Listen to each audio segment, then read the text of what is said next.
Tengan todos muy buenas tardes, hermanos y hermanas. Gracias por asistir a nuestro quinto aniversario de Cátedra Espírita del Mesías, filial Guatemala. También dándole gracias a todas esas instituciones espíritas que han venido a participar de nuestro evento, como Génesis 2000, Luz y Caridad, Fe, Esperanza y Caridad, Escuela Emmanuel, Asociación Central Fuente de Luz, Árbol de Vida y Ruta del Más Allá. Gracias por asistir, y como primer punto vamos a dar inicio a la oración, que será dirigida por José Roberto Lacalle.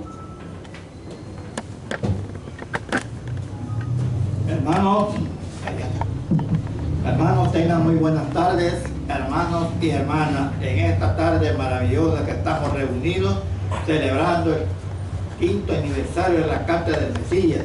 Me siento orgulloso en esta tarde para hacer la oración de apertura, hermanos. Padre nuestro que estás en el infinito, que tu nombre sea bendecido, que venga pronto tu reino del bien, sea restaurado tanto en este mundo, habitados y habitables. Danos el pan del alma y el cuerpo que nos sustenta. No permite que sucumbamos a tentaciones de espíritus ignorantes, antes al contrario envía espíritus buenos que nos asistan. Yo los amo con todas las fuerzas de mi alma, por amor a vos, que así sea. Amén. Y en esta tarde, hermanos, estamos muy orgullosos de estar aquí en Guatemala. Me dirijo a ustedes por primera vez aquí, orgulloso en esta tarde de estar haciendo esta oración. Ustedes saben que durante los 5 años ha sido una tarea muy ardua, llevar la bandera en alto, y así hemos estar siempre presentes con ustedes, y en esta tarde pues queda abierta la sesión, que nuestro Padre ilumine nuestra mente, que así sea. Muchas gracias. Continuando con nuestro evento en la realización de nuestro quinto aniversario, vamos a nombrar a la directora de Cátedra Mesías Filial Guatemala, como es Nereida de Robles, y Susende de León, a dar las palabras de bienvenida. Por favor, un fuerte aplauso.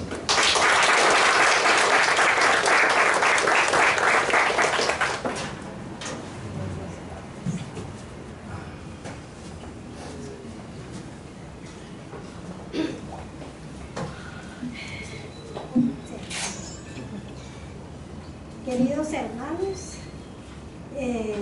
realmente yo me siento muy feliz de poder estar aquí también dándole a usted la bienvenida, pero dándole más que todo las gracias a ese arquitecto universal que nos da la oportunidad de que estemos celebrando el quinto aniversario de la escuela. Yo le digo escuela porque desde pequeña pues así le decía. Entonces, agradeciéndole a los guías espirituales y también a todos los hermanos presentes que están de las escuelas de aquí de Guatemala, principalmente a los hermanos del Salvador que han venido a compartir con nosotras, y a los hermanos también que asisten a varias escuelas, que son estudiantes del espiritismo. Así es que yo les agradezco y les doy la cordial bienvenida, porque ustedes han hecho un esfuerzo de estar acá. Muchas gracias.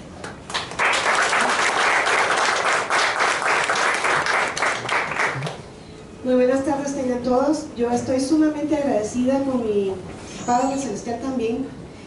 Rápidamente quisiera mencionarles que nunca me imaginé en algún momento, ni por mi mente pasaba, cuando yo miraba a Heidi, a Valo, al doctor, en ningún momento pasó por mi mente hace 6 años tener pues este proyecto tan difícil pero tan hermoso. Difícil en el sentido de la responsabilidad, porque es bastante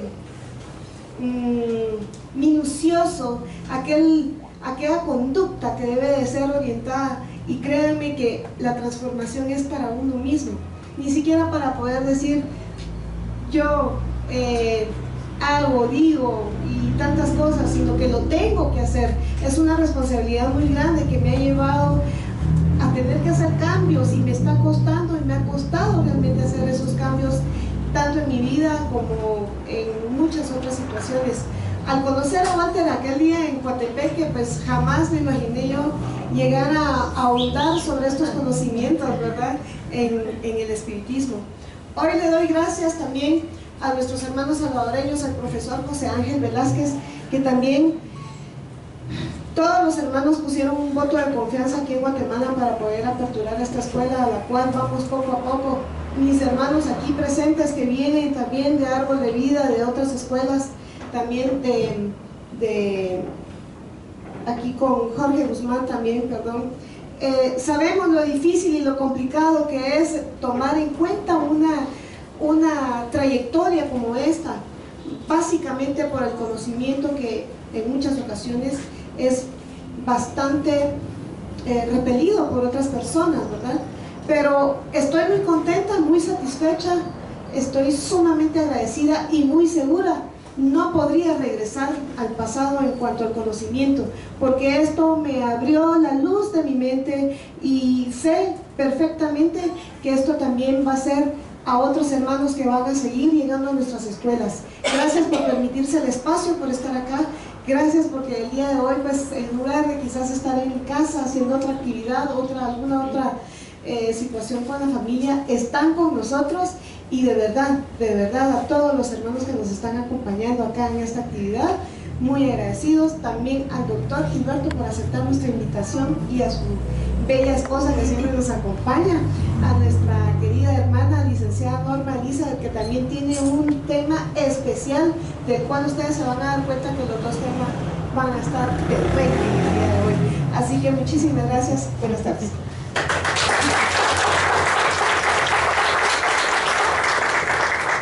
A continuación, dará unas palabras la presidenta de Cátedra del Mesías de El Salvador, Francisca de Vázquez. Por favor, un fuerte saludo.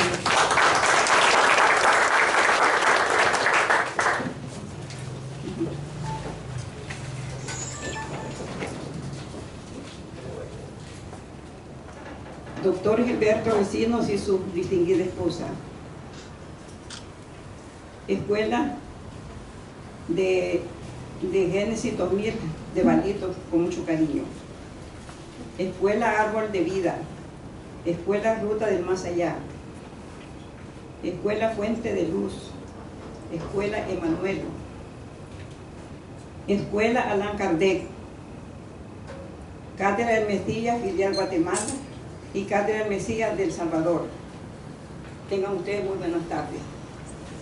En esta tarde me siento muy feliz y contenta de estar reunidos con excelente hermandad. A mí me da mucho gusto estar con ustedes, ya que en esta tarde estamos celebrando el 5º aniversario de Cátedra del Mesías filial Guatemala.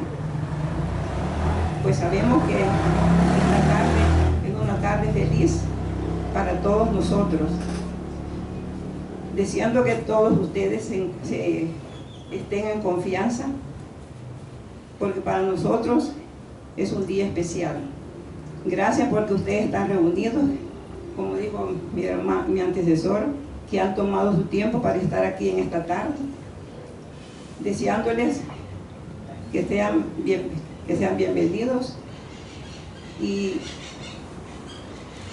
que Dios y el mundo espiritual nos dé esa sabiduría que nosotros necesitamos para estudiar lo que es el espiritismo. O sea que el espiritismo es una ciencia que se estudia la vida del espíritu, de quiénes somos, de dónde venimos y para dónde vamos. Eso es lo que nosotros estudiamos para seguir adelante cumpliendo con esta misión que se nos ha encomendado. Sean bienvenidos y muchísimas gracias. Que Dios les bendiga en este momento a todos. Muchas gracias.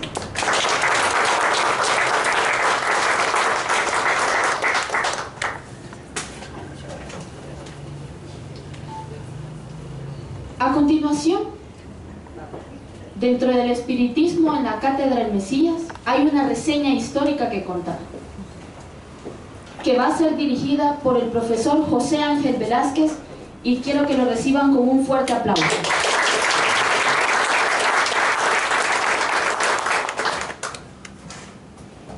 Respetables hermanas y hermanos, pero muy buenas tardes. Primeramente queremos agradecer a todas las instituciones que se encuentran presentes, a nuestros exponentes, como es el doctor Gilberto Recinos, un gran amigo cubano, y también agradecer a nuestra gran amiga Norma Elizabeth Barrutia. Gracias por estar acá. Voy a hacer así un poco breve la historia de nuestra institución. Ha tenido en sus 78 años, que cumplimos el 23 de mayo, vamos a cumplir el 23 de mayo, la Cátedra del Mesías fue fundada por la señora Carmen Carpio, madre de su servidor y también madre de la señora presidenta de Cátedra del Mesías. El director espiritual es el hermano Tremadonai, acá es un hermano hindú, que en su momento la membresía de la cátedra, en ese momento la institución se llamaba así: Centro Espírita Luz, Amor, Esperanza y Caridad. Repito, el centro se llamó al principio, allá en el 37, Luz, Amor, Esperanza y Caridad. Ese es el nombre con que empezó a trabajar esta institución. Pero luego, en el camino, en la membresía eran 450 hermanos que asistían todos los domingos. Las reuniones se hacían en las calles. Allá cuando vivimos en una calle larga, es una cuadra donde se reunían, así como del hacho, así llamamos en El Salvador. Ahí empezó esto. El problema es que la gente solo quería pedir, lo normal, solo pedir. Necesidades que me marido de pueblo, que me marido de aquí, que me de verdad que eso era bien afectativo para la institución. Y esos centros hay bastantes en toda Latinoamérica. Allá en Tepito, en México, van a encontrar ustedes hasta perfume para la muerte, para que usted no se muera. Ese es el gran dilema que hay. Entonces se empezó, como dicen, a presionar a que la gente estudiara. La gente que no quiso estudiar se fue. Así de sencillo. Quedaron los buenos. Los que no querían aprender nada y solo pedir, pedir y pedir, que mire mi negocio anda mal, que mire que mi marido es borracho, mire cómo me lo compone, que mi hijo es un aragán, que mi hijo es vago, que mi hijo, fíjese que en el examen necesita que le ayuden. Señores, y los he visto como que son copiones de los exámenes. Así empieza esto. Pero ya en 1954 comenzó un cambio. Ya no se llama Centro Luz, Amor, Esperanza y Caridad, sino que se llama simple y llanamente, se llama Cátedra Tremadonai. Ya se suspende eso, para que luego, 5 años más tarde, los que llegaron en ese momento dijeron: mire, Cátedra Tremadonai, no nos gusta, cámbiale de nombre. Cámbiale pues, ¿y cuál es el problema? Porque también no se olvide que la democracia a veces existe. Entonces se cambió a Cátedra Espírita Salvadoreña Tremadonai. Ahí empieza a funcionar. Pero a alguien se le ocurre un nuevo grupo que se desprendieron de otros centros espíritas, la Sociedad Psíquica de El Salvador y otros más, dijeron: miren, ¿y por qué no le cambiamos de nombre otra vez? Observen, si así es esto. Y se le ocurre ahora llamarse, en 1962, Sociedad Psíquico-Filosófica Espiritual de Mesías, conocida socialmente como Cátedra de Mesías. Ahí comienza a derrumbarse todo un proceso. Pero como proceso nosotros, como institución, ustedes saben que a veces llegan personas o miembros a las instituciones con pensamientos negativos para los que ya están, con envidia y todo eso. La cátedra sufre una serie de embates con personas que llegaban y en verdad pues muchos creen que el director que está al frente está ahí porque le queda dinero, y esto no es así. Pero un grupo que nos reunimos en El Salvador, algunos de ustedes han oído mencionar, tal vez en las radios, unos señores que tal vez ustedes conocieron por radio, doña Tere Forita, Fábrica Puras Cachas, que fueron muy famosos en el país, y otros más. Empezamos a armar los programas de estudios sistematizados, y empezamos en 1972, 73, 74 a hacer los programas de estudios sistematizados en El Salvador que permitiera a todos los que integraban poder dar clases, todos. Ahí no se trataba de uno solo. Habían 8 hermanas y hermanos que se dedicaron a dar clases y se hace el primer movimiento nacional, en el cual se invita por los diarios a personas que estudien el espiritismo, y es así como logramos reunir 80 personas para que estudiaran un año. Ahí comienza un proceso de estudio para la gente que llegaba. Pero en eso nosotros sabemos que ya con el hermano Genaro, que quede claro, es uno de los grandes colaboradores, y no solamente don Genaro, también está Odulio, que lo conocí muy chiquito, pues bueno, ahí está todavía, ¿no? Gracias, Odulio. Estuvimos en la tercera conferencia regional de la CEPA, ¿verdad? Confederación Espírita Panamericana, todavía estaba bien jovenazo, ¿no? Unos 29 años y yo tenía apenas 12. Bueno. Comienza el proceso con el compañero y los hermanos Genaro y otros más que digamos que estaban en la escuela Eliosópica de Luz y Caridad. Empezaron un movimiento y nosotros nos pegamos a ellos. Oigan bien, nosotros nos pegamos a Guatemala. No a copiar, sino que nos pegamos porque podemos decir que Guatemala es el padre del espiritismo en Centroamérica. Y eso lo tomamos en cuenta porque había un gran movimiento aquí, que ya había venido aquí, donde iba los Pereira Franco, que había venido tanta gente, ellos se encargaron de hacer todo eso. Guatemala, como dicen, para nosotros los salvadoreños, para mí, es una cuna del espiritismo, donde también venimos a aprender con todos ellos. Es así pues que no se me olvide el día en que el hermano Odulio nos invita a participar en la granja Cepinto La Pavón, de un programa que tenían para los presos, ¿no? Redención, no se me olvida. Que entramos y habían centros espíritas ahí, dentro de eso. Y él era el encargado de la fotografía, etcétera, de revelar y todo eso. Bueno, a mí no se me olvida. Gracias, Odulio. Porque ahí estuvimos y por poco me meten preso porque me borró el sello. Pero hay más.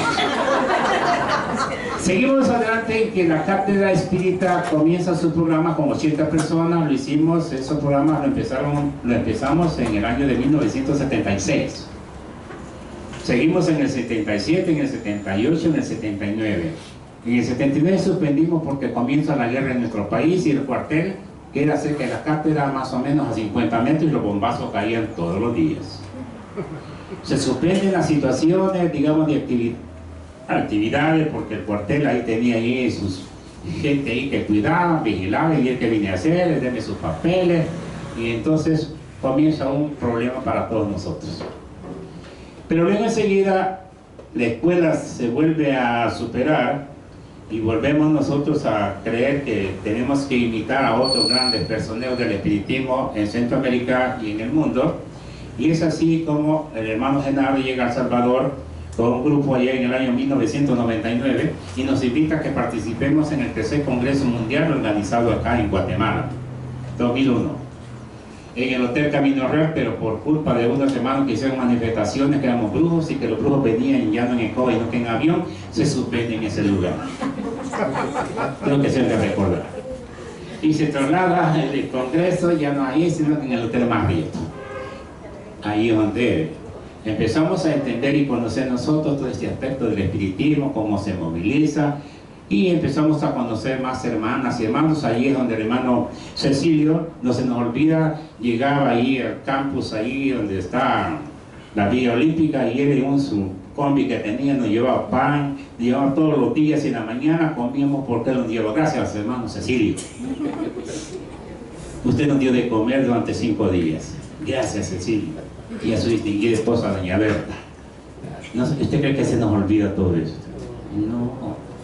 Sé que se guardan buenos recuerdos de todos ustedes. Lo que pasa es que a veces no los expresamos. Pero hoy que estamos dando una memoria rápida, les podemos decir que empezó un programa nosotros, al ver tanto movimiento en Guatemala. Le dijimos, hermano Genaro, en una reunión que tuvimos en el segundo taller internacional en Cuba, allá le dijimos a hermano Genaro que cómo podíamos incorporarnos al Consejo Espírita Internacional. Es así como estaba ya el doctor Edwin también, ¿verdad? Y todo eso. Y empezamos a buscar que Guatemala nos ayudara a incorporarnos al Consejo Espírita Internacional. Y es así como con la lucha y el apoyo de ellos se logra llegar a eso. Pero como viene lo malo también, en el año 2005, el 18 de septiembre del año 2005, desencarna nuestra madre Carmen Carpio, a los 92 años de edad, desencarna y le queda a cargo a otros el movimiento de la Cátedra de Mesías. Para que 40 días más tarde la Cátedra de Mesías sufre un impacto y se quema toda la institución, donde se pierden sillas, todo aparato de sonido y se quema la institución. Alguien, el vecindario, dijo que porque éramos brujos se había quemado y porque la bruja mayor se había ido ya y se quemó todo.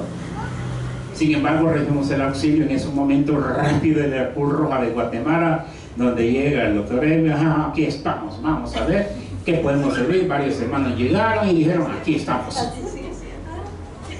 También llega CIPRO, Asociación Civil de Previsión Moral. ¿Qué pasó? Se quemó.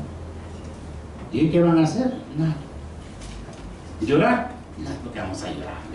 Por algo tenía que haberse quemado, ¿no? Sí, una refrigeradora que teníamos ahí, unos alambres viejos que la hermana Rosita dijo, esto se va a quemar.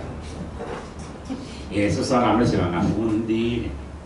50 años de alambres y nunca cambiaron, se arruinaron los alambres y se quemó todo. Ahí perdimos todo. Sin sillas. Lo que sigamos nosotros es lo normal que ustedes hacen. Bueno, si esa es la prueba que hay, bueno, que no fue prueba porque la verdad nosotros tuvimos la culpa por esos alambres condenados. Dejemos de pruebas. La prueba era ver cómo recibíamos eso en la cátedra. Quemado todo. Sin embargo, gracias a la buena voluntad de Guatemala, de Honduras y de todos los países como Brasil, que nos dijeron, se van a levantar. Sí, gracias a Dios, logramos levantarnos y la voluntad de cientos de hermanos que generosamente nos ayudaban. Luego eso fue en el 2005 para que nosotros empezáramos a programar como Cátedra de Mesías muchas actividades de estudio y que ahora en la actualidad creemos nosotros, gracias a la buena voluntad, nosotros solo recibimos gente que le gusta estudiar. Alguien que llega a nuestra cátedra, vamos en que podemos servirle, primero le preguntamos, no, que fíjese que me han dicho que aquí me pueden ayudar, ¿qué es lo que podemos ayudar? Fíjese que yo quiero hablar con el rey de España que murió hace 50 años. Váyase a Guatemala y vaya a preguntar, aquí no se puede. Aquí no lo vamos a hacer. Porque la gente sí quiere, amigo. La esposa de Opelí, uno que mataron aquí en Guatemala, que no fueron ustedes, llega la señora en su camioneta rumba y dice, mire, yo quiero hablar con mi esposo. Ajá, ¿cuál? ¿Y cómo se llama su esposo? Opelí, me dice, partido y este. Ah, yo le doy 100,000 colones si me dan oportunidad de hablar con él. Oígame, 100,000 eran 100. ¿Sí? $70, 100,000 colones, yo lo veía volar por mi cabeza. Pero entonces, le digo, ajá, ¿y qué quiere usted averiguar? Mire, yo quiero averiguar en qué banco de Guatemala y El Salvador dejó el PIB de mi marido condenado que tenía estas mujeres en Guatemala y El Salvador. Ah, ¿no saben qué banco lo dejó? No. Y si yo hablo con él, ¿cree que me lo dice? Pues mire, lo mandé a San Marcos, a Guatemala, ya vaya a preguntar. Ya estamos llamando, más me llaman, son curadores. Entonces decimos nosotros de que la cátedra, bajo los principios que ahora tenemos, son personas que les gusta estudiar y se los voy a presentar a ustedes porque no he venido yo solo. Yo solo no soy nada. Yo siempre voy a repetir lo que dije cuando daba clases y es, si esta es una escuela, y en la escuela le ponemos allá afuera que diga escuela tal, pero no llega ningún alumno, dejó de ser escuela y es simplemente un salón vacío. Para que sea escuela necesitamos que por lo menos haya unos 5 alumnos, 6 alumnos, 7. Ahora, en mi país se abren centros a diestra y siniestra. ¿Para qué se abren? Para negociar. Ya lo dije el día de ayer, papelitos volantes, le resolvemos Si su vida está salada, nosotros le echamos azúcar. Si sus animales no comen, nosotros vemos cómo sus animales comen. Eso es bien. Si usted tiene mala suerte, nosotros ya no la va a tener. Si usted anda mal en los negocios, nosotros se lo levantamos. Y dice, centro espiritual. Esos son los que están haciendo daño al espiritismo. Esos. Entonces la gente dice, ay, que ustedes son brujos, miren lo que hacen, porque la gente enredó esto. Espiritistas en el mundo, según las encuestas que hizo el SEI y también la FED, somos 40 millones de espiritistas en el mundo. En Guatemala son miles y aquí no hay poquitos. En El Salvador sí hay bastantes, pero no se dan a conocer por lo que algunos se están haciendo con el espiritismo. Por eso se están valiendo de que son médiumes y que como medio ponen su cheque, su negocito, y se hacen la promoción y se hacen la propaganda, y la gente en sus necesidades, después que son en los hospitales, les dicen que no tienen curación, van a buscar al centro espiritista porque dejan al espiritismo como la última solución a los problemas de enfermedades. Ese es el dilema. Y esto no es eso, con el perdón. Esto no es eso. Entonces la carta de Mesías, les voy a empezar a presentar. Bueno, tenemos a la señorita Jacqueline Michelle Velázquez. Ella es la coordinadora de Jubes de El Salvador, que está integrando la Federación Espírita también. Gracias. También tenemos ahí al final la otra señorita de Jubes, Juventud Espírita Salvadoreña, como es Alejandra Michelle. A la niña que tenemos allá, pues que es Emily, también Aguilar. Ayer, pues tuvo que hablar ayer, porque la verdad que así tiene que ser. A la par está su distinguida madre, la licenciada Sara Aguilar.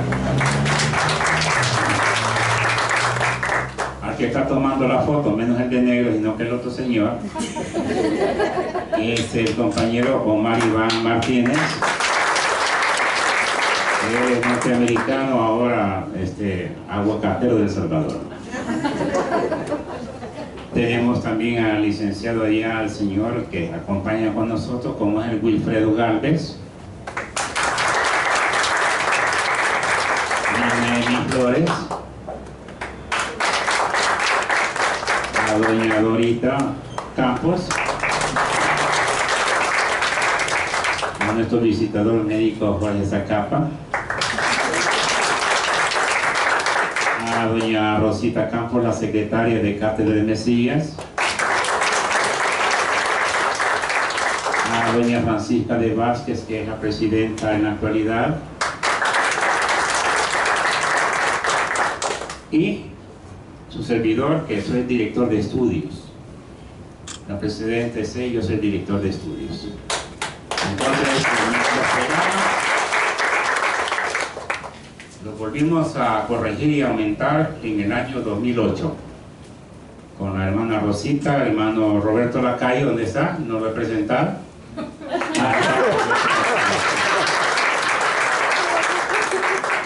Hicimos los programas corregidos aumentados. Es un folleto de estudios que tenemos en El Salvador, el cual pues compite con el SEI, con la Federación Espírita Brasileña. Y dijimos, nosotros tenemos nuestros propios programas de espiritismo. El Ministerio de Educación dice hagan programas. Entonces tenemos esa situación también. Y ahora en la filial Guatemala, que es un honor que el filial Guatemala pues está participando, y gracias a la hermana Nereida, la hermana Suset, que bueno, Suset, no sé por qué se vino a fijar en mi hijo. Ella es mi nuera.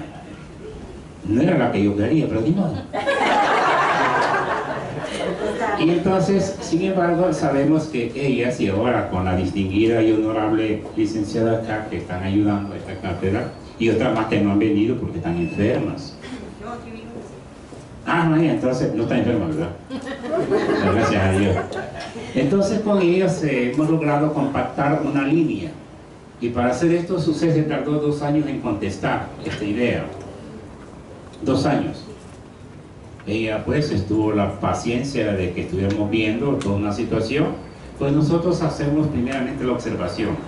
Honduras pidió una filial también, pero no la pudimos hacer. Pero la verdad es que nosotros lo que queremos es estudio. Alegría, compañeros. Alegría, pues la verdad, yo lo dije el día de ayer. Las amarguras déjenselas a otros.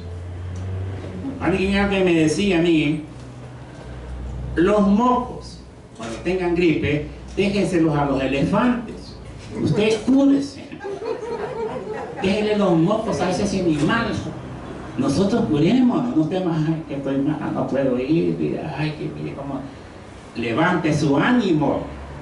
Es que si nosotros no nos levantamos y dejamos que los espíritus, hermano, fíjate, me siento bien baja de autoestima, me puede levantar. Ay, ¿quieres alguna poción? ¿Qué quieres? Algo que me levante. Un maremoto para que te levantes y salgas corriendo. Un tsunami. La alegría la lleva el hombre y la mujer dentro. Usted. No deje que el otro. Es que usted dijo cuando era mujer y quería casarse, dijo, busco un hombre a quien hacer feliz. Y el hombre dijo, busco una mujer que me haga feliz. Así decimos todos. ¿Por qué decimos, busco una mujer a quien hacer feliz? Porque si yo lo soy, voy a hacer feliz a la licenciada. Pero si soy desgraciado, amargado y todo eso, y ella tal vez tiene un carácter afable, alegre, la voy a desgraciar a ella, porque yo soy así. Entonces, si queremos ser felices, seámoslos por dentro. Por eso los grandes filósofos dijeron, conócete a ti mismo. Si no me conozco yo, ¿cómo puedo conocer al de frente y no puedo corregir mis problemas? Todos podemos corregirlos, todos. Pero a veces la gente dice, ayúdenme, mire, que mire, estoy decaída, que mire, que yo me voy a suicidar. ¿Por qué piensa en eso? Si está joven, aquí no hay ningún viejo. Levanten la mano los viejos que han venido. No, Cecilio, no, Cecilio está cipote. Aquí no vemos viejos, hombre. Viejo el cuerpo. Pero ese espíritu de esta señora es a todo dar. ¿No es así, señora? ¿O no es así? Alegrémonos, hombre. Es que la verdad que la vida es de llevarla con alegría. Y entonces Jesús, ¿qué vino a hacer con nosotros? A que fuéramos felices y tranquilos y que nos conociéramos. Eso es lo que no queremos. Es que usted no conoce a mis hijos que me sacan las canas, pínteselas. Es que usted no conoce a mi marido que bien bravo se pone cuando yo vengo a las reuniones. Bruja me está diciendo ahora. Si fuera bruja, ya lo hubiera cambiado usted, ¿verdad? Pero como no lo son. Entonces, respetable la cátedra de Mesías, que hoy cumple el 13 de febrero, cumplió los 5 años y ahorita está en los 6 años de existencia. Cuando nosotros en El Salvador cumplamos los 78 años, ahí les vamos a invitar que pueden llegar a El Salvador. Dice en avión, la felicita. Vamos a cumplir 78 años el 23 de mayo de este mismo año. 78, entramos a 79. Señores, ha sido 78 y aquí 5 años duros. No son fáciles de tener una institución, lo sabe el compañero allá de Manuel. Es que no es sencillo. Porque a veces nos encontramos con personas que lo saben todo. Y nos hacen preguntas porque aquí dicen, yo voy a preguntar a ver si sabe ese señor, ese hermano, a ver si sabe. Así son muchos hermanos. Señores, el gran sabio dijo, yo solamente sé que no sé nada. Los hombres podemos hacer lo que queramos. Yo tengo 5 cartones de la U, los encontré en la basura y los llevé para la casa y los prendí ahí y les puse una foto. Pero eso no me hace a mí mejor que nadie. Si todos somos igual, esa es la ley de Dios, la igualdad. Pero como no nos vemos así los seres humanos, primero vemos los zapatos, a ver quién es ese, ¿verdad? Luego le vemos la vestimenta, ¿verdad? Ay Dios.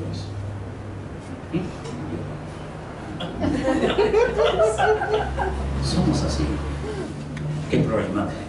Somos enfermos. Y andamos buscando a los que nos curan a nosotros, si yo mismo, los sistemas psicosomáticos nos afectan. Creo que aquí se ha hablado de los procesos psicosomáticos. El proceso psicosomático es que si yo, mi espíritu, piensa mal, enfermo mi cuerpo. Si yo al levantarme en la mañana me siento decaído, mi espíritu se siente decaído, el cuerpo no se levanta. Entonces nosotros decimos que la cátedra de Mesías, con la distinguida directora de acá y el señor Walter Velázquez, que es el encargado de estudios, bueno, estamos tratando de ayudarnos en entender qué es esto, y espero que ustedes algún día volvamos a reencontrarnos y hagamos un pan de forma, hagamos cosas que nos ayuden a mantenernos unidos, porque el pueblo unido jamás será vencido. Perdón, el espiritista unido jamás será vencido. Esto me huele a guerrillero, ¿eh? Pero no. Entonces, respetables, qué belleza en este día de los 5 años que ya pasaron y estamos en el 6º año caminando, gracias a doña Nereida de León, Robles de León, gracias a la distinguida licenciada experta en criminología y cadáveres de Velázquez, gracias también al muchacho que está por ahí sentado, don Walter Antonio Velázquez, por entender todo esto. Y también a doña licenciada acá, Norma Elizabeth, que llegó a El Salvador y dio una conferencia y una charla que francamente no alcanzaron las bolsas para taparnos. Ve, usted no sea un semáforo. Usted no sean semáforos, ni usted ni yo. Usted tiene capacidad. El semáforo a veces dirige el tránsito. Usted dirija su vida porque usted sabe que está en rojo y va a caminar. Pero que nadie le diga, pasá vos, que no es que tenga anaranjado vos. Pasá vos, que no estás apurado. No se deje dirigir la vida. ¿De acuerdo? Así nos dijo la señora acá. Gracias por su conferencia. Bueno, voy a terminar porque hay un gran hombre acá que lo conocimos en Habana.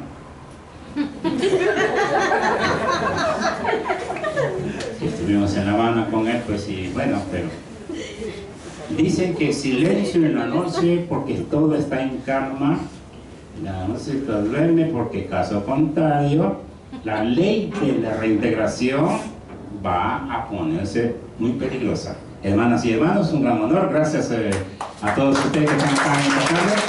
Gracias, señorita. La fraternización son una de las cosas más importantes en el espiritismo.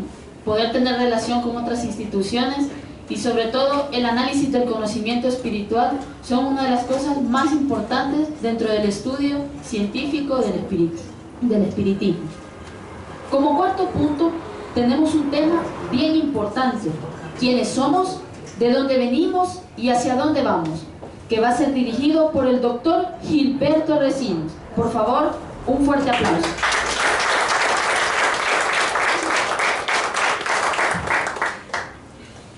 Muy buenas tardes.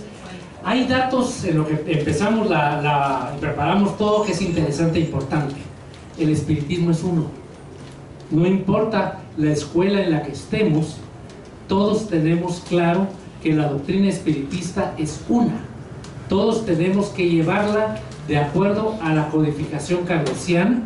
Obviamente, y felicito a José Ángel porque eso fue uno de los puntos claves para nosotros también, Brasil es el lugar más importante y más grande de espiritismo, pero los demás países tenemos nuestras particularidades.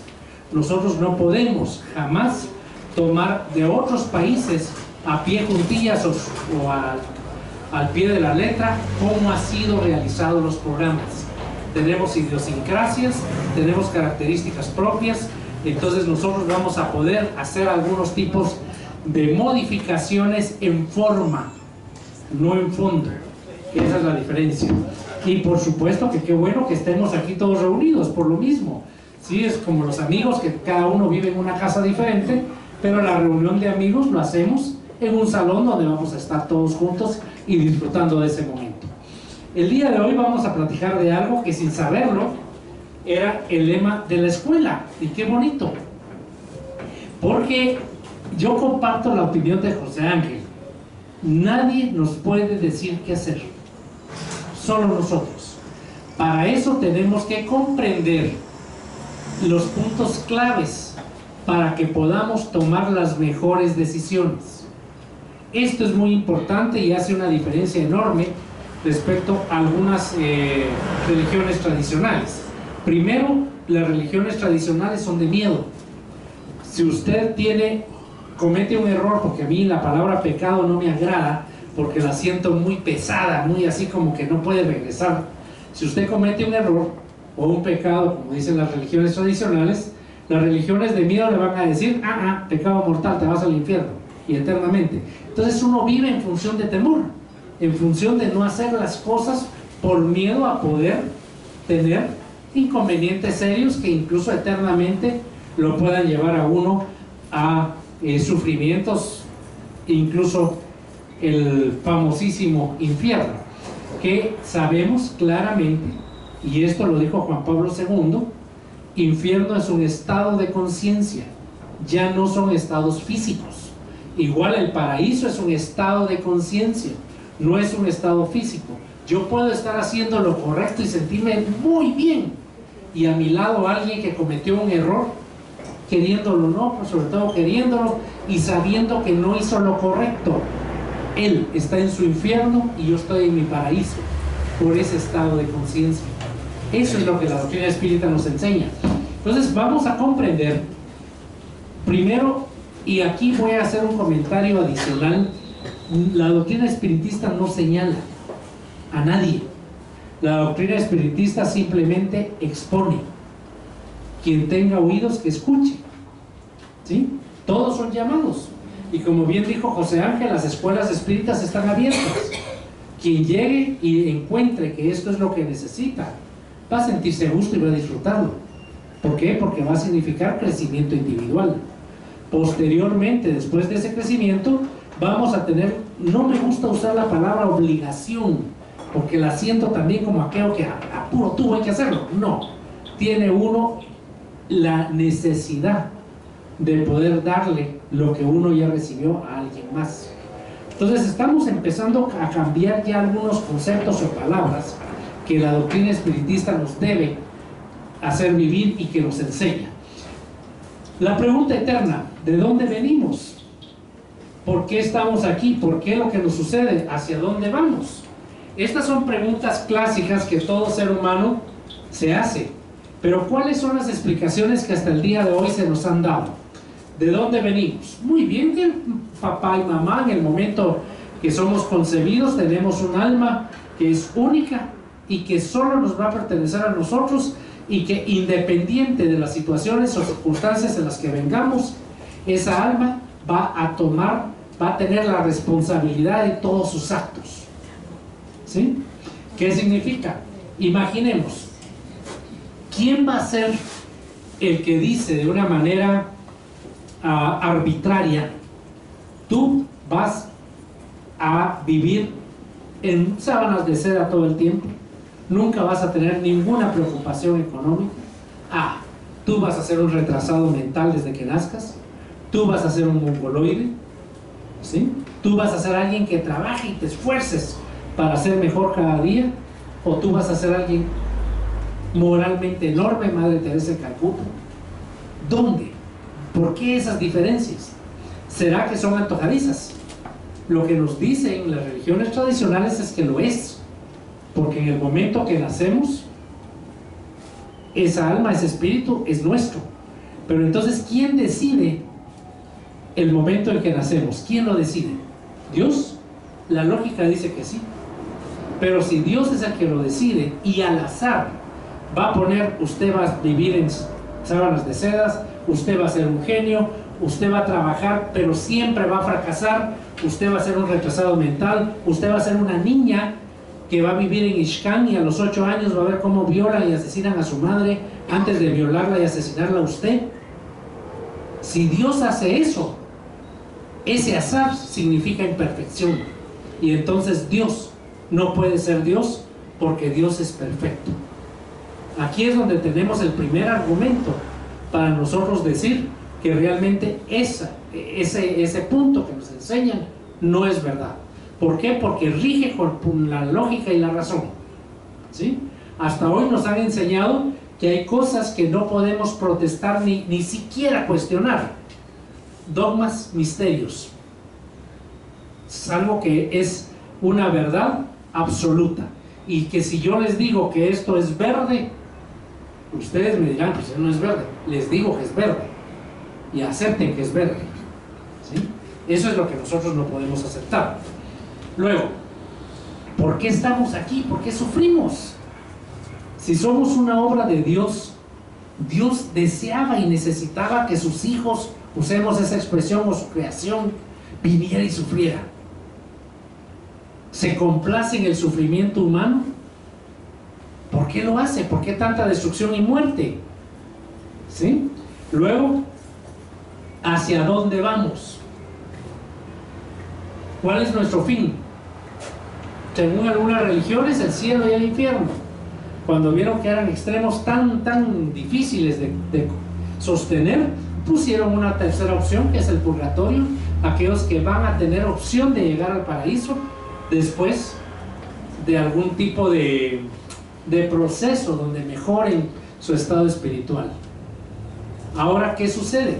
Lo que sucede es que actualmente el ser humano ya es un pensador, ya usa la lógica y la razón. Y actualmente yo comparto la opinión de José Ángel.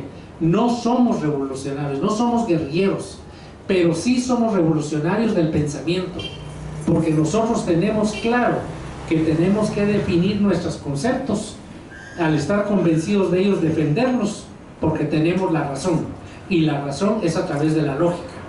Así que eso es nuestro trabajo como espiritistas. Antes de que hablemos algunos puntos más, vamos a conocer detalles del espiritismo. El espiritismo es parte del espiritualismo. Espiritualismo es todo lo que cree que hay algo que sobrevive a la muerte.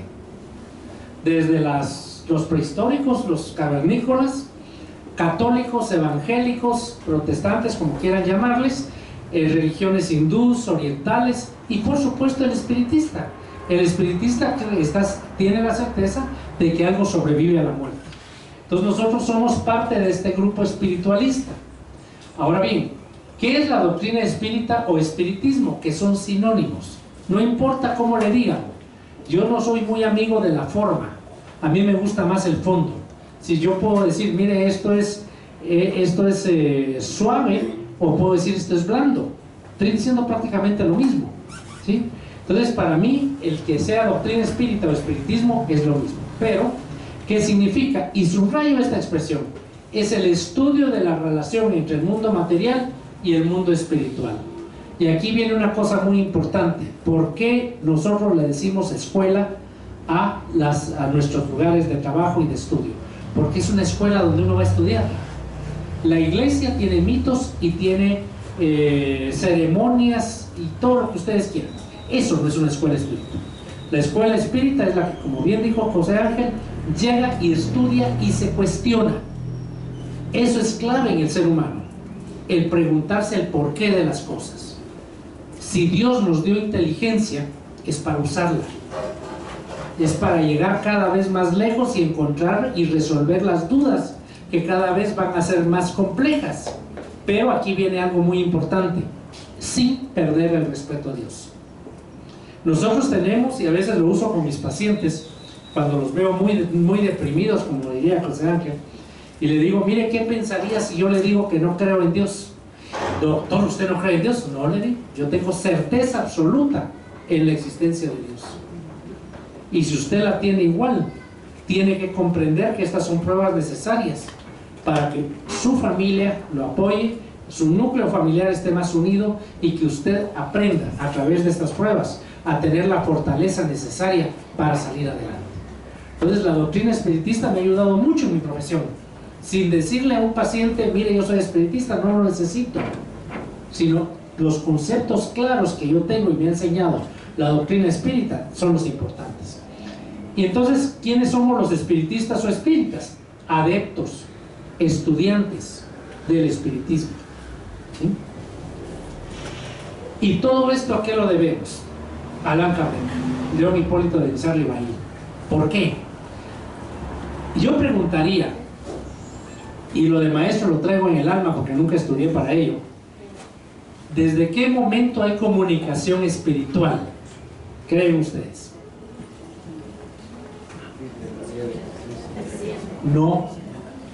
Comunicación espiritual hay desde la prehistoria, cuando el ser humano fue y depositó los restos de un ser querido y le puso algo para ayudarlo a su paso al más allá. Eso significaba que creía que había una vida después de la vida.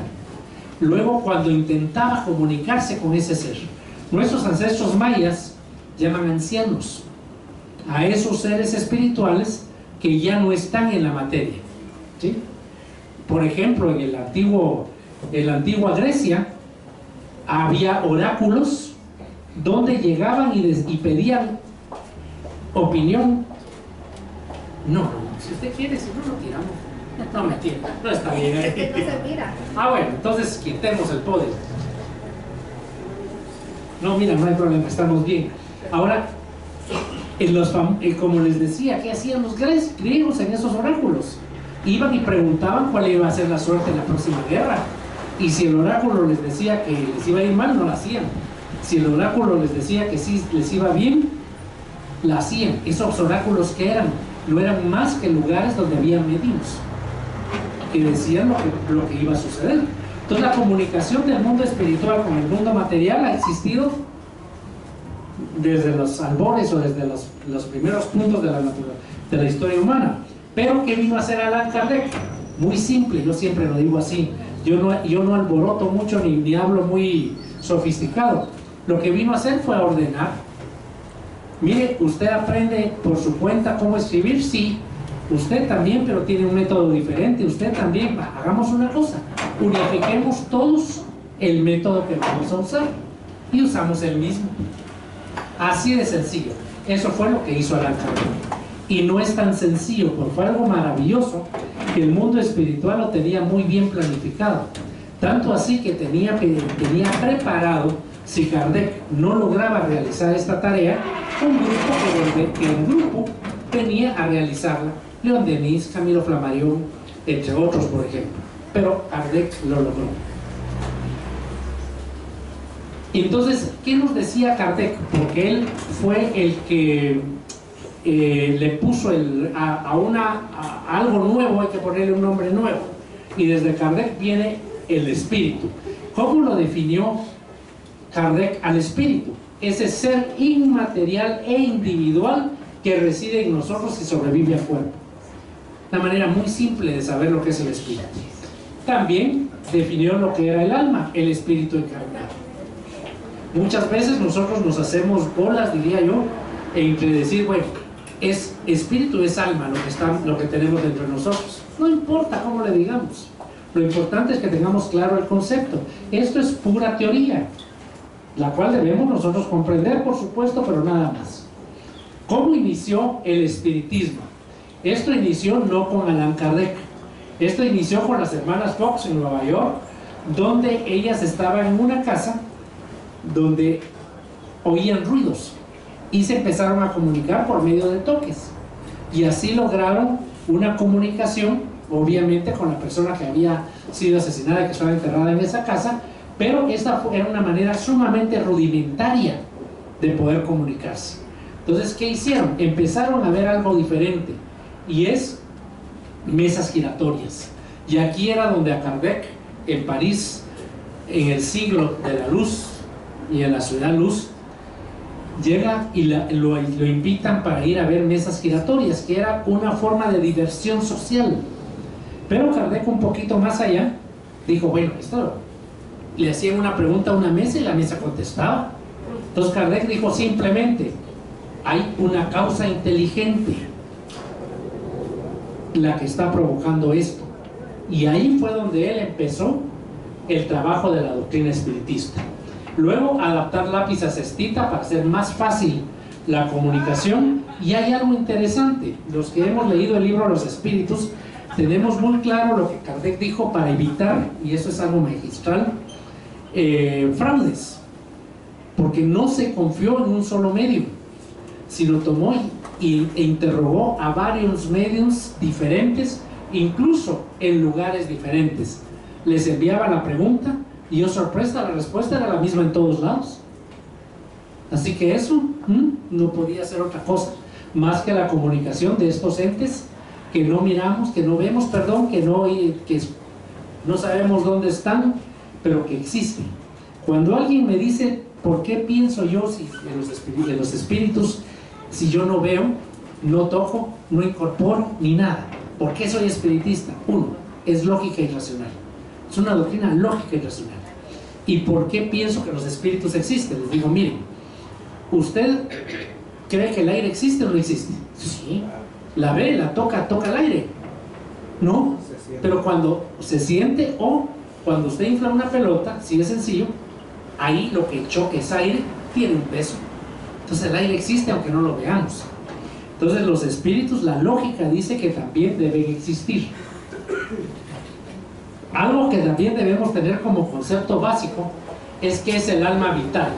El alma vital, como su nombre lo dice, es la que comparten todos los seres orgánicos. Y esto es muy importante porque no solo son seres humanos, todos los seres vivos comparten esta alma vital. Alma intelectual es de animales y hombres. Y aquí algún día platicaremos, porque tengo una plática muy bonita que se llama ¿tienen los animales alma? Es decir, realmente, ¿qué es lo que sucede en los animales? Y esta es una plática que no es fácil. ¿Por qué? Porque habitualmente se toma muy a la ligera. Entonces vale la pena algún día que podamos platicarla. Pero el alma espírita, que así fue definida, solamente existe en el hombre. ¿Y cuál es la diferencia en esa alma espírita? Muy bien, razón y sentimientos. Ahí es donde somos diferentes a todos los demás.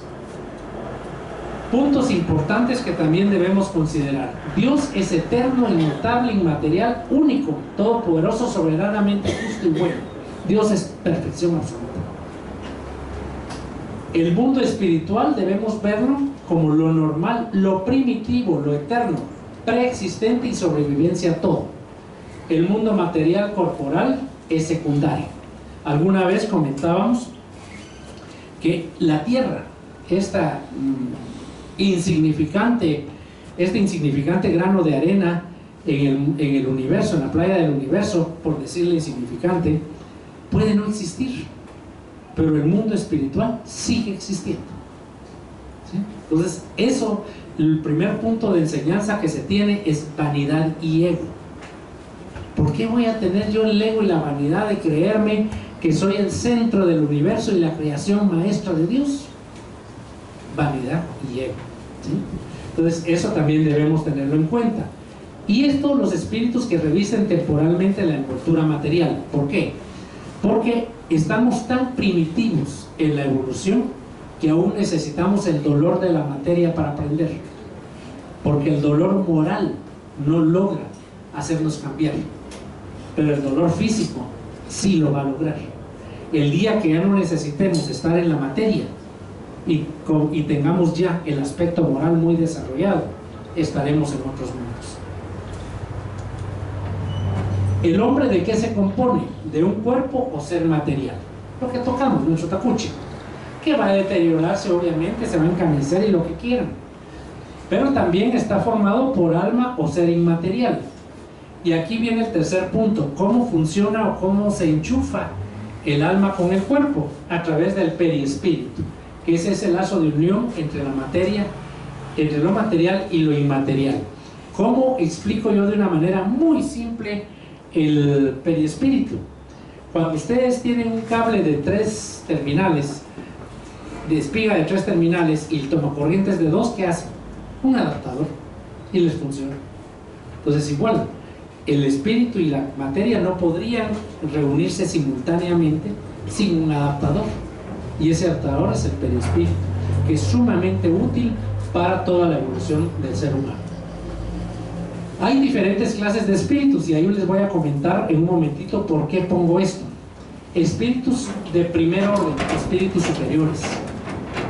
¿Sí? Son espíritus, Jesús, que ya no requieren reencarnar. Madre Teresa de Calcuta. ¿Por qué lo hicieron? Para enseñarnos.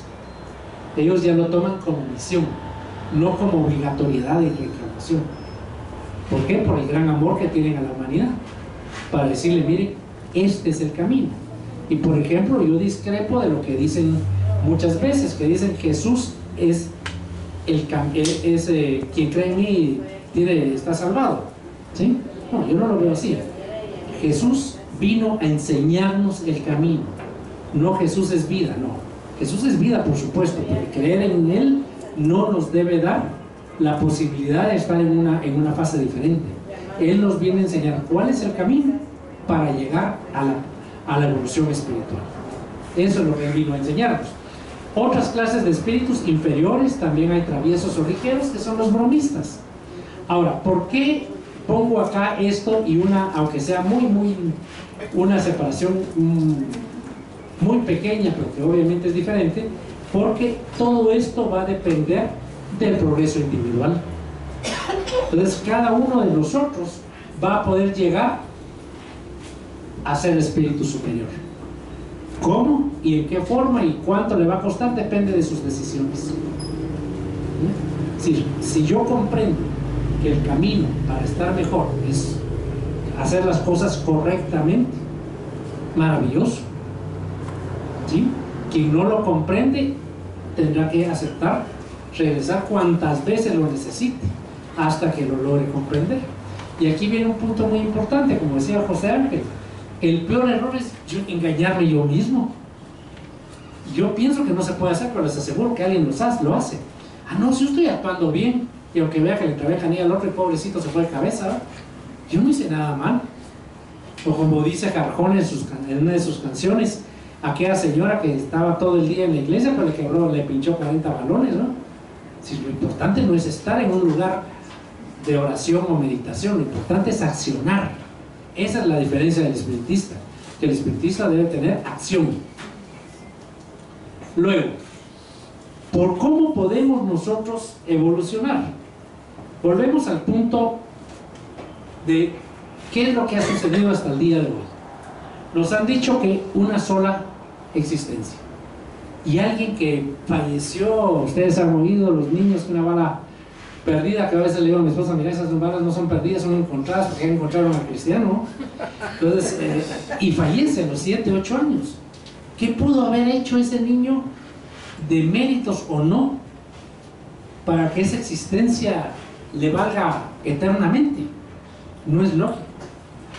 Cuando nosotros pensamos que nuestro Padre nos va a castigar eternamente o nos va a dar la gloria eterna, ¿es lógico o no? Con nosotros, por ejemplo, los que somos padres, si nuestros hijos cometen errores, que obviamente los cometen, ¿qué hacemos? Les llamamos la atención, pero no les negamos una oportunidad más para reconciliarse o reivindicarse o reparar lo que hicieron. Si nosotros somos humanos, Dios, que es perfección plena, ¿cómo no lo va a hacer? ¿Sí? Entonces, por eso es que el concepto de reencarnación es vital. Reencarnación era algo que los esenios incluso lo trabajaban y lo sabían en el tiempo de Jesús, y en algunos lapsos o algunos pasajes del Nuevo Testamento no pudieron borrar el aspecto de reencarnación. El aspecto de reencarnación en el concilio de Nicea en el siglo IV fue el concilio donde Constantino lo promovió para poder justificar que la iglesia o la religión católica sea parte del imperio, ya la religión oficial. En ese concilio, como todo en la vida, quienes escriben la historia son los vencedores, ¿sí? Ahí, dentro de los grandes perdedores, que eran quienes aceptaban la reencarnación, estaba Orígenes. Un amigo mío, que él no es sacerdote, pero da clases de teología y está en un alto nivel en la religión católica, le pregunté un día qué pensaba de Orígenes, y me dice, mira, es que Orígenes era homosexual de entrada. Entonces al pobre Orígenes, de una vez los vencedores lo pusieron en el tapete, ¿verdad? Es decir, sin chance ni siquiera de defenderse. Pero a pesar de eso, hubo algunos pasajes en el Nuevo Testamento donde no lograron borrar el concepto de reencarnación. Uno de ellos, cuando Jesús les dijo a los apóstoles, ¿y quiénes cree el pueblo que soy yo? Eres Moisés, eres fulano, sultano, y de repente le dijeron, es que eres Elías. Y Jesús dijo, no, Elías ya vino e hicieron con él lo que quisieron. Era Juan el Bautista. Otro punto de esos de reencarnación, cuando Jesús, en presencia de los apóstoles al ciego de nacimiento, le dice: tus pecados te son perdonados. Y los apóstoles le dicen: mire, ¿cómo es posible que sus pecados sean perdonados si él nació ciego? Entonces hay algunos puntos donde la reencarnación no lograron quitarla del todo. Y ahora actualmente ya el concepto reencarnatorio es algo muy importante, ¿sí?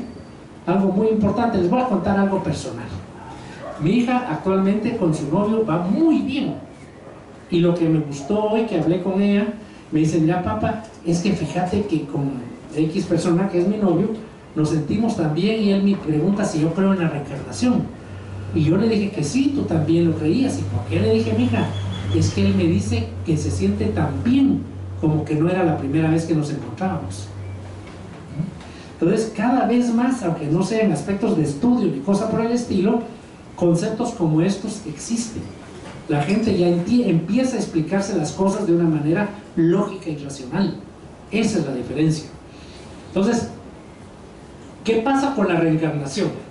Esto lo comparo yo con una... Y disculpen, voy a tomar un poquitito de agua.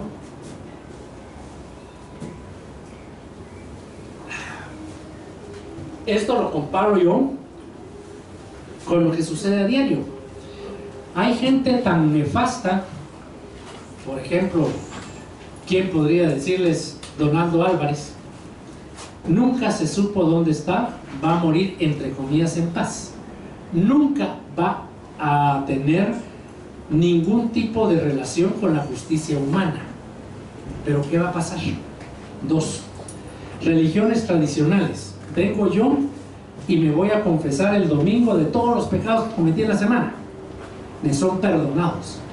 Casi que me dan permiso para volver a cometer pecados, porque el domingo siguiente me van a volver a perdonar, pues. No importa lo que me manden a hacer de penitencia. Ahora, si yo asesino a alguien, me perdonan. Pero ¿qué pasó con el dolor que provoqué? ¿Qué pasó ahí? ¿Se olvidó? No. Entonces yo tengo que venir y tener expiaciones. Primer paso, perdón. A mí me ofendieron, yo voy a perdonar.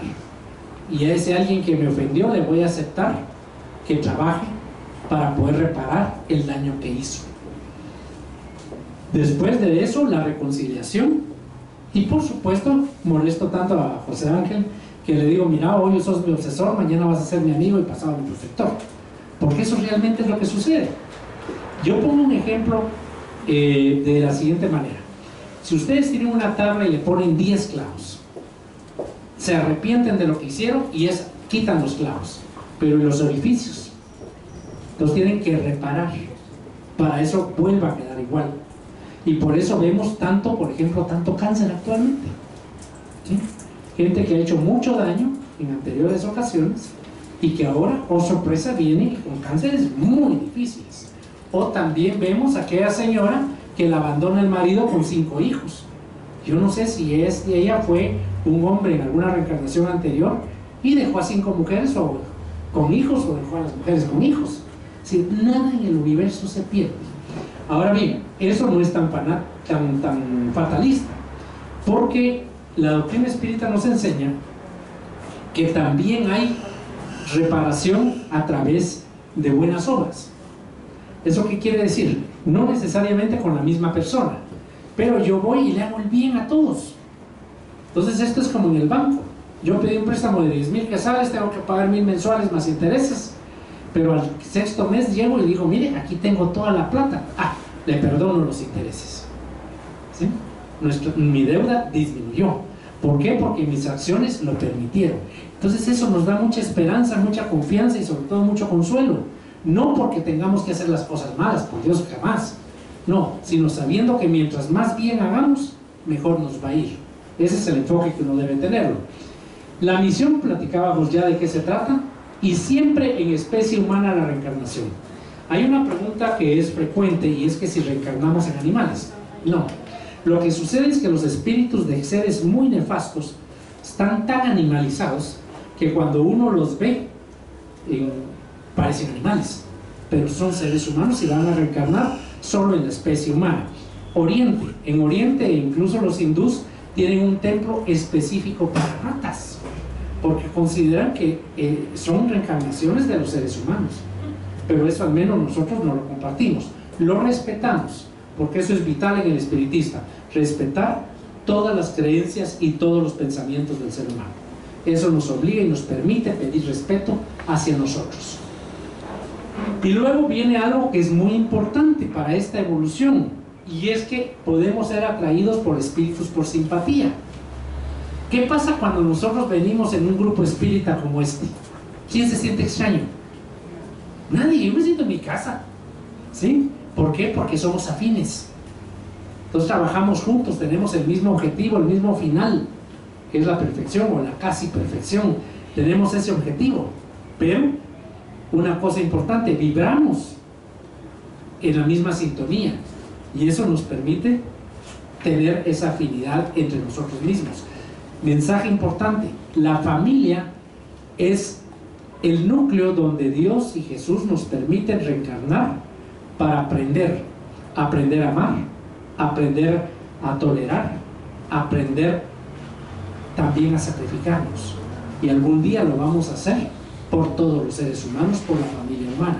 Como alguna vez comenté en un programa de radio la semana anterior, somos hermanos no porque seamos de la misma doctrina, jamás, eso lo dicen los otros tipos de algunas religiones. Somos hermanos porque nacemos de la misma vía, nuestra madre, y vamos a dejar la tierra por la misma vía, el cementerio. Es decir, no hay una diferencia entre los seres humanos, sean del color que sean, de la raza que sean, lo que quieran. Por eso es que todos somos hermanos, no porque estemos en la misma doctrina. Y algo vital: no hay faltas irremisibles, no hay faltas que sean irreparables, ¿sí? Hasta lo peor que ustedes puedan pensar como algo extremo de maldad, tarde o temprano se va a reparar, ¿sí? Entonces eso es algo muy importante. El espiritista ve las cosas de este mundo desde un punto de vista elevado. ¿Qué significa esto? No quiere decir que nos vamos al pacay y desde la vemos, no. Estamos hablando que espiritualmente nosotros la vemos desde otro punto de vista y comprendemos no solo el aspecto espiritual personal, individual, sino también la enorme responsabilidad que tenemos con todos los seres humanos. Eso es la diferencia. Nosotros no somos solos en este universo. Pesares de la vida son pruebas, y eso significa progreso. Como bien dijo José Ángel, se les quemó la escuela, pues, descuido humano, pero la prueba era: híjole, ya no tengo escuela, ¿ahora qué hago? Tengo que hacerla de nuevo, ¿sí? Pruebas especiales. Hay un amigo mío que le tengo mucho cariño, que lo fuimos a ver al hospital porque con una neumonía, y dentro de los exámenes que le hicieron, una leucemia de las más violentas. Tiene 58 años, ¿sí? Y él es médico, entonces obviamente sabe de qué se trata. Y ayer me dijo: mira vos, yo quiero que vos vayas en el carro insignia. Le dije: ¿cómo así? ¿De qué vos? De mi funeral. No, hombre, no demores, le digo, si vos tenés que estar levantado con actitud positiva. Y hoy que llegué le dije: mira vos, te veo mejor. Y me dijo: no, vos y yo sabemos que no es así. Entonces, en un momento dado, el que nosotros sabemos por qué tenemos esas pruebas y el significado de progreso es vital, porque entonces ya no las vemos como algo negativo, sino que al contrario las agradecemos. Muchos de nosotros tenemos enfermedades crónicas y le doy gracias a Dios de tenerlas. Me pongo a pensar esos seres humanos que han sido nefastos y que no han tenido ningún problema. Dios mío, no han empezado a cancelar. ¿Cómo les va a ir? ¿Sí? No hablando aún de esos espíritus tan inferiores que están en otro mundo, que ya fueron trasladados a un mundo inferior. Imagínense Hitler, el mayor asesino de la historia, todos esos torturadores, lo que ustedes piensen como nefastos, van a ser los maestros en ciencias y artes de esos mundos. cómo serán esos mundos. No tengo ni idea ni me lo imagino. Y yo lo único que le pido a Dios es que me selle el pasaporte para seguir aquí en la tierra. Eso es lo único que le pido a Dios, que mis puntos sean lo suficientes para quedarme. Entonces tengo que, ya comprendiéndolo, mis actitudes tienen que ser diferentes. Ahí es donde también tenemos que tener en cuenta eso. Y estas pruebas, obviamente, cuando las tomamos de una manera positiva, cuando somos comprensivos de que es parte de nuestro progreso, logramos ese paso. Cuando hay convicción, hay resignación. Algo que realmente tal vez me descompone es ver aquella actitud de los seres humanos cuando pierden un ser querido. Es como que perdieran el mundo y entran en rebeldía contra Dios. ¿Y qué no dicen? ¿Ya? Yo, cuando fallecieron mis padres, lo único que hice fue: Dios mío, gracias por el tiempo que me los diste. Esa resignación solo nos la enseña el espiritismo, no hay otra. Entonces, esa diferencia de pensamiento es lo que nosotros debemos generar en todos los seres humanos, para que ellos también tengan ese punto clave y no sufran como nosotros los estamos viendo. Y el espiritismo nos dice la realidad de las cosas, ¿sí? Cómo las debemos ver. Entonces, ¿cuál es el objetivo del espiritismo? Es un progreso individual y social. Esto es hacia donde vamos. Nuestro trabajo debe ser individual, pero en apoyo de todos nosotros. No estamos solos. Nosotros no somos sectarios. No podemos decirle a la gente que no le apoyamos. No podemos preguntarle a alguien qué religión tiene cuando primero llega a la escuela. Nunca. No importa. Jesús nunca vino a fundar religiones. Él vino a ayudar a todo el mundo. Ese es el trabajo del espiritista. El apoyo a todos los que lo necesiten. Si ellos se quedan, como bien decía José Ángel, bienvenidos y seguimos adelante. Pero si ellos no se quedan, pues será su decisión tomada libremente. Por eso es que somos los obreros de la última hora. ¿Por qué? Porque nos llaman. Pero a los que nos han llamado, no nos vamos a quedar todos. Entonces eso también hay que tenerlo en cuenta. Ahora, ¿qué tenemos que hacer? Indicar el camino para lograr ese progreso. Y es un camino tan lógico y racional que realmente debe tenerlo uno muy claro. Y algo muy importante, la doctrina de Jesús, cuando uno lee el Evangelio, algunas cosas o bastantes cosas quedan un poco nebulosas. La doctrina espírita en el Evangelio, según el espiritismo, nos viene a enseñar o explicar, mejor dicho, lo que Jesús vino a enseñarnos. Entonces, yo veo la doctrina espírita como un código de conducta diario. No lo veo como algo extraño, como algo ajeno, menos aún de una reunión y ya estuvo, ¿no? Es lo que tiene que regir mi vida diaria, con mi familia, con mi persona, con mis amigos, con la gente con la que yo trabajo, con todos. Eso es lo que es el espiritismo, las normas de conducta diarias. Y esto va a crear que entre el hombre y Dios haya una escala espiritual. Que vean cómo lo veo. Afortunadamente esa escala espiritual existe, porque es un estímulo, ¿sí? Los que estábamos en secundaria, se me ocurre, antes de recibirnos, veíamos a los que se recibían en quinto bachillerato. Ya me toca, tengo que estudiar duro para salir bien. Cuando entramos en la universidad, a los que se recibía, híjole, que él ya es médico, mira, tengo que entrarle porque esto vale la pena. Entonces siempre hay un estímulo más allá para lograr lo que nosotros queremos, y eso es una escala espiritual cada vez mayor. Pero entonces ya venimos a qué es el espiritismo. El espiritismo es ciencia, por supuesto. Es una ciencia donde nosotros podemos repetir el fenómeno. ¿Qué es eso? Mediunidad. Es una filosofía, que es lo que estamos hablando ahora, y también es una moral donde nos enseñan que la caridad es el camino, o lo que decía Kardec: sin caridad no hay salvación. Este punto de ciencia fue donde la religión católica tuvo la oportunidad más grande de su historia para poder demostrar lo que ellos nunca han demostrado, porque siempre dicen que su alma la acompañe, qué sé yo, que el alma descansa a la par de Dios, lo que quieran, pero nunca han demostrado que esa alma existe. En cambio, la doctrina espiritista con la mediunidad lo demuestra. ¿Qué hizo la religión católica? Lejos de aceptarlo, la atacó. ¿Por qué? Por obvias razones. Tendría que haber aceptado reencarnación, tendría que haber aceptado pluralidad de mundos habitados, hubiera tenido que aceptar muchísimas cosas que la religión no hubiera tenido posibilidades de hacerlo sin caer en una debacle total. Entonces ellos están en ese punto. Ahora, aquí hay otro punto interesante que necesitaba platicar con ustedes. Nosotros hemos sido creados a imagen y semejanza de Dios. ¿Qué significa esto? A imagen y semejanza energética de Dios, espiritual. ¿Qué es lo que ha hecho el ser humano? Ha creado a Dios a su imagen. Y ustedes van a todas las iglesias y lo que hay es Dios con figura humana. ¿Sí? Yo a veces bromeo, y disculpen la forma tan grotesca, pero les digo, miren, si nosotros tuviéramos forma de cucaracha, haríamos un Dios con forma de cucaracha, porque lo hicimos a nuestra imagen. Eso es lo que el ser humano debe comprender, que Dios no es posible verlo, no es posible ni siquiera imaginar cómo es. Dios es energía, es la manera más fácil de decirlo. Por eso es que Dios está en todas partes, y por eso es que no necesitamos ir a una iglesia ni a ningún lugar para orar y darle a Dios nuestra expresión de amor.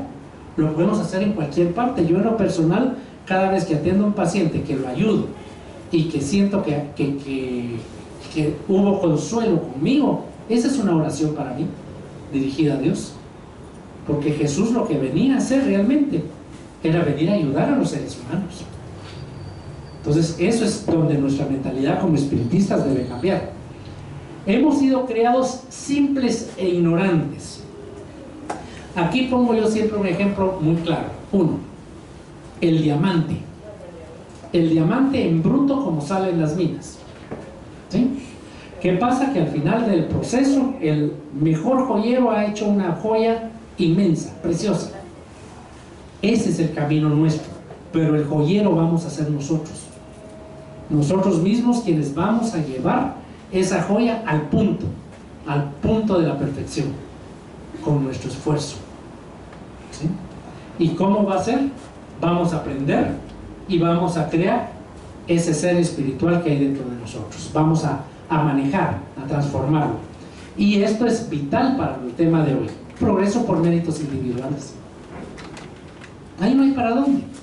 Yo actué bien, sí, maravilloso. Y todo el mundo me lo reconoce, eso no importa, pero yo sé aquí adentro que se actué bien. Yo no actué bien porque hice cosas que están reñidas con la ética, con la moral, con lo que ustedes quieran.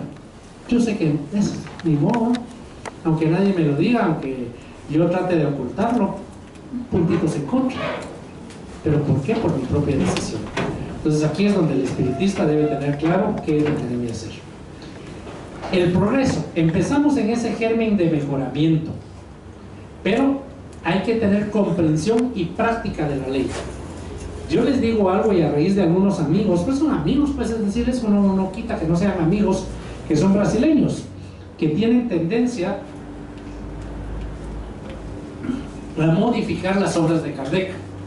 Yo les digo de una manera simple. Primero hay que leerlas, es fácil.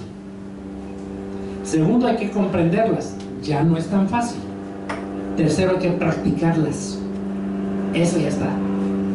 Eso sí ya está bien difícil. Hasta el momento que no podamos practicar la totalidad de la doctrina de Jesús expresada en las obras de Kardec, no tenemos, a mi criterio, derecho de decir que vamos a modificarlas. Porque yo voy a modificar un texto si comprendo y veo bien y le digo, esto ya lo estudié muy bien, ya lo tengo claro, aquí es donde hay que cambiar. Pero no de una manera antojadiza que lo voy a cambiar, no sé, solo porque tienen X o Y puntos con los cuales no concuerdo.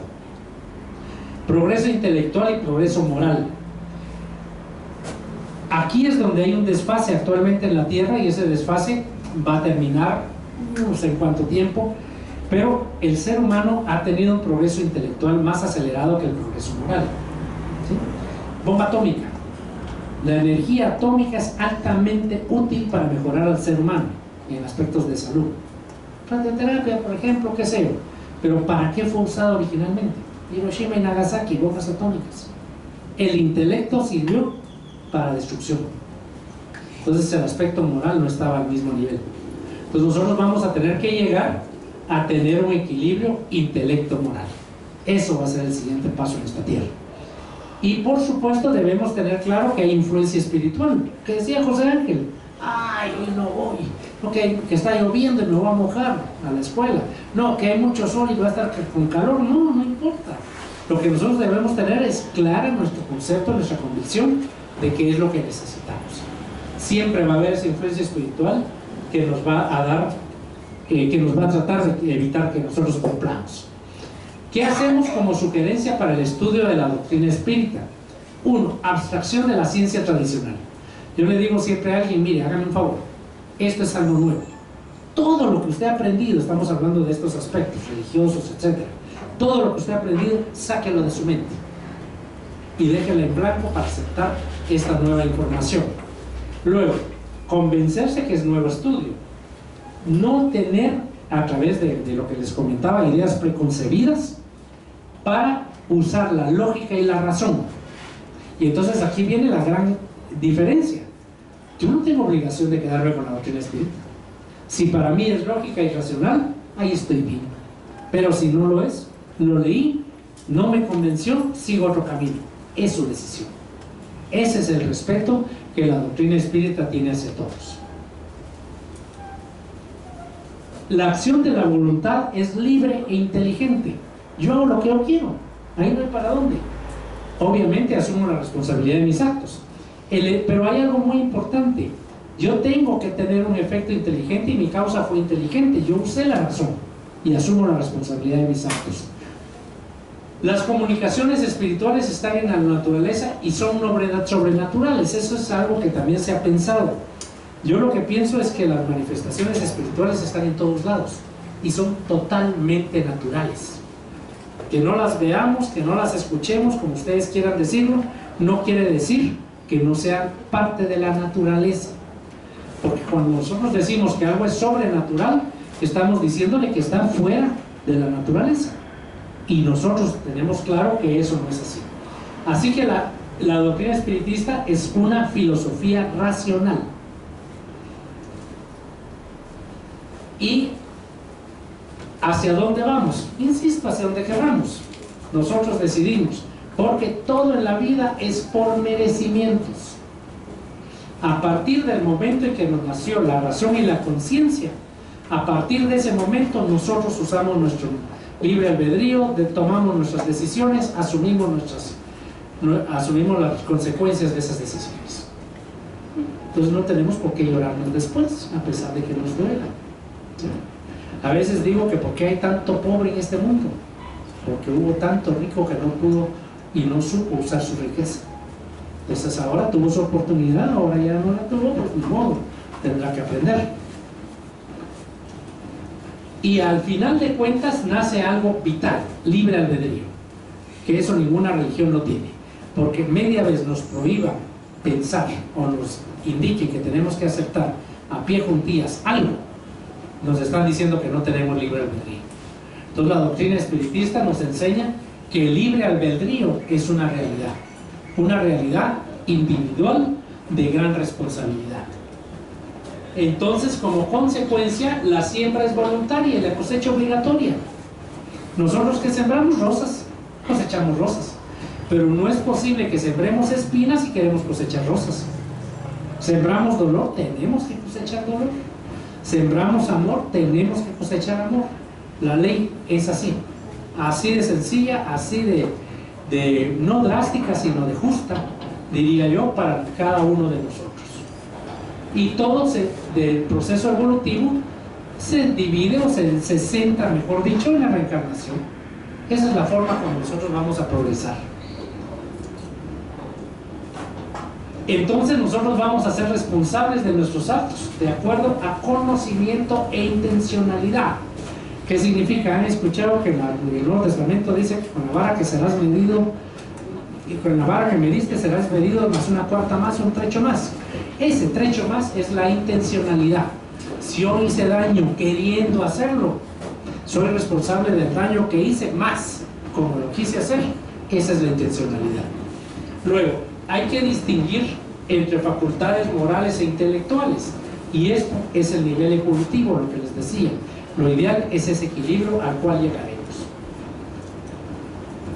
Nosotros vamos a llegar a un momento en que tenemos la posibilidad de elegir las pruebas para nuestro progreso, y esto a través de un examen de conciencia. No hay problema, es una palabra, es una expresión correcta para mí, y estamos con amigos que son nuestros protectores, nuestros guías, porque son amigos, y bajamos todo lo que hicimos. Miramos, tenés estas deudas, estas y estas. Ay, ay, ay. Algunos que somos muy valientes, miren, échenme estas 8, y tal vez cumplimos 4, ¿no? Otros que son más realistas, miren, estas 2 nada más, no voy a poder más. Perfecto, pero las vas a lograr. Incluso cuando hay tareas muy duras, se nos permite una reencarnación de descanso. Allan Kardec, antes de reencarnar como Allan Kardec, tuvo una reencarnación sin fu ni fa en Inglaterra. Tranquila su reencarnación. ¿Por qué? Porque se estaba preparando espiritualmente para el trabajo que le venía, que era la codificación de la doctrina espiritista. Y esto era lo que les decía, no estamos solos. Tenemos el apoyo de amigos, familiares, protectores que nos van a ayudar. Nos van a ayudar a sacar la tarea, como cuando están ustedes con los hijos. Ay, mi hijo, mira, mira, papá, fíjate que esta no sé qué es. Va, mirémoslo juntos. Y entonces lo guían, lo orientan para que lo resuelvan. ¿Sí? Es decir, Dios es tan bondadoso que nunca nos va a dejar solos. Entonces, destino va a ser felicidad o infelicidad, va a depender de nosotros. ¿La suerte existe o no existe? No, la suerte es casualidad, entonces es imperfección. Aparte es que hay merecimientos, esa es otra cosa. Pero la suerte no existe. Pruebas a soportar, depende de lo que platicábamos. Propias faltas, pero llega un momento en que la conciencia pura permitirá que seamos consolados y que nos dé eso, paciencia y resignación. Y al final de cuentas, ¿qué es lo que vamos a obtener? Aprendizaje. Todo en esta vida es aprendizaje. Yo no lo veo de otra manera. Lo que nosotros estamos en cada momento es aprendiendo.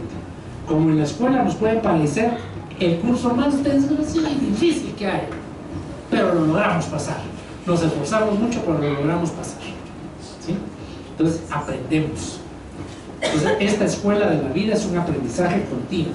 Eso es muy importante de tenerlo claro. ¿Qué determina entonces lo que nos sucede? Libre albedrío y asumir nuestras responsabilidades. Yo soy responsable de lo que hice.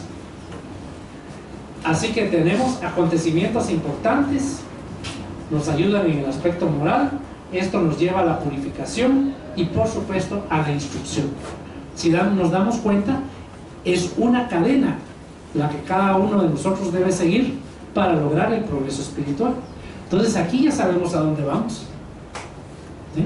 Entonces, hay algo interesante, enfermedades congénitas, crónicas y cáncer es parte de las pruebas que el ser humano tiene. Pero lo más importante es que ya sabemos cuál es el camino que debemos tomar. ¿Dónde es muy importante también acentuar estos conceptos? Parejas, esposos. Nosotros no venimos solos. Nosotros venimos a tener una relación de familia. Eso incrementa muchísimo lo que es nuestra madurez espiritual. Con hijos, padres, hermanos. Ustedes han oído de hijos especiales y que los aman y los tratan y dicen, mire, es que realmente yo nunca pensé llegar a amar tanto a este niño con sus limitaciones. Son espíritus que tienen deudas. Entonces este espíritu que es el padre, la madre que tiene deudas, viene el otro espíritu sacrificándose para poder tener esa reconciliación. ¿Sí? Luego, hijos del corazón. ¿Cuántas veces no hemos visto que alguien ama pero profundamente a los hijos adoptados? Fueron sus hijos en otra reencarnación. ¿Sí? Y entonces ahora vienen no consanguíneamente iguales o parecidos, sino vienen con otro nombre, con otro apellido, puede ser otra raza incluso. ¿Ven? Vienen destinados a él para que él aprenda a amar lo que ayer no amó. Esos son los hijos del corazón y está muy bien dicho decirles hijos del corazón. Y por último, amar a tus enemigos. ¿Dónde amamos a nuestros enemigos? ¿Dónde empezamos? ¿Dónde creen ustedes que es el lugar donde nosotros vamos a amar a nuestros enemigos. La familia. Exacto, el hogar y la familia, porque vienen unos hijos que pero de veras chocamos con ellos, son ingratos, lo que quieran. Es a los que más tenemos que amar, porque ellos son los que tenemos conflictos ancestrales. Entonces a ellos es a los que más atención tenemos que ponerles y más amor tenemos que darles, no a los que vienen muy afines a nosotros. Si quieren decirlo, es una expresión que se me ocurre, a ellos ya los tenemos ganados, pues a los que están afines a nosotros no tienen ningún mérito. Pero el mérito de amar cada vez más a nuestros hijos especiales, no de limitaciones físicas, sino de